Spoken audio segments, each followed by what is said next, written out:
Hi friends, అందరూ ఎలా ఉన్నారు? బాగున్నారా? నేను బాగున్నాను. మీరు అందరూ బాగుండాలని దేవుని కోరుకుంటున్నాను. ఈరోజు నేను చూపించబోయే రెసిపీ వచ్చేసి ఫ్రాన్స్ కర్రీ అనమాట. సింపుల్గా ఫ్రాన్స్ ముందు ఉప్పు పసుపు వేసి నానబెట్టి బాయిల్ చేసి పెట్టుకున్నాను. ఆనియన్స్ పొడవుగా కట్ చేసుకున్నాను, పచ్చిమిర్చి అల్లం వెల్లుల్లి పేస్ట్ అవి వేసేసి ఫ్రై చేస్తాను. అవి కొంచెం రెడ్గా రావాలి, గోల్డెన్ బ్రౌన్లోకి రావాలన్నమాట ఆనియన్స్.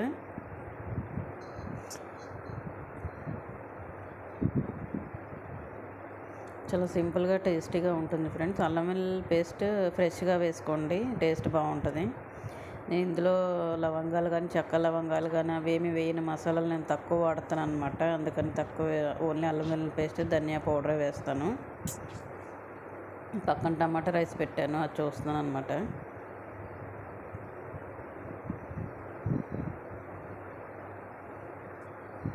కరివేపాకు వేస్తాను. మనం ఫ్రాన్స్ ఉప్పు పసుపు వేసి ముందు బాయిల్ చేసి పెట్టుకోవటం వల్ల ఫ్రాన్స్ చాలా సాఫ్ట్గా వస్తాయి ఫ్రెండ్స్, గట్టిగా కాకుండా చాలా బాగుంటాయి. ఒకసారి ట్రై చేయండి. అలాగా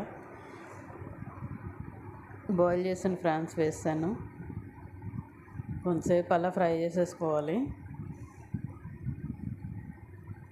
అంటే మన కర్రీ తొందరగా కూడా అవుతుంది. వర్కింగ్ ఉమెన్కి ఇట్లాంటి రెసిపీస్ అయితే కొంచెం వీలుగా ఉంటుంది. నేను కూడా వర్కింగ్ ఉమెన్ కాబట్టి అలా తక్కువ టైంలో అయ్యే చూసుకుంటాను. ఉప్పు కారం పసుపు వేసాను, కలిపేసాను. కొంచెం కలర్ఫుల్గా ఉంది కదా చూడటానికి. ధనియాల పొడి వేసాను.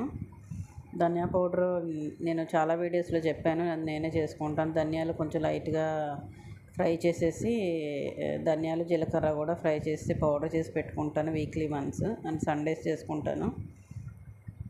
ఇది బాగా బాగా ఫ్రై అయిపోవాలి.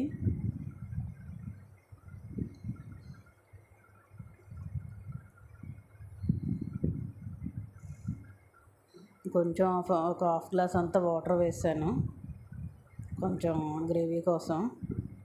మనకి ఆ వాటర్ అంతా ఎగిరిపోయి కర్రీ దగ్గర పడేంత వరకు ఉంచేసేయాలి. తొందరగానే అయిపోద్ది. అంటే ఆల్మోస్ట్ మనం కొంచెమే కదా వేసింది, ఆల్రెడీ ఫ్రాన్స్ కూడా బాయిల్డ్ ఫ్రాన్స్ వేసాం కాబట్టి తొందరగా అయిపోతుంది కర్రీ. జస్ట్ ఇది ఒక 15 to 20 మినిట్స్లో మీకు కర్రీ అయిపోయింది. ట్రై చేయండి ఫ్రెండ్స్. ఇది టమాటా రైస్లోకి బగారా రైస్లోకి బాగుంటుంది. వీడియో నచ్చినట్టయితే లైక్ చేయండి, షేర్ చేయండి, సబ్స్క్రైబ్ చేయండి. Thank you.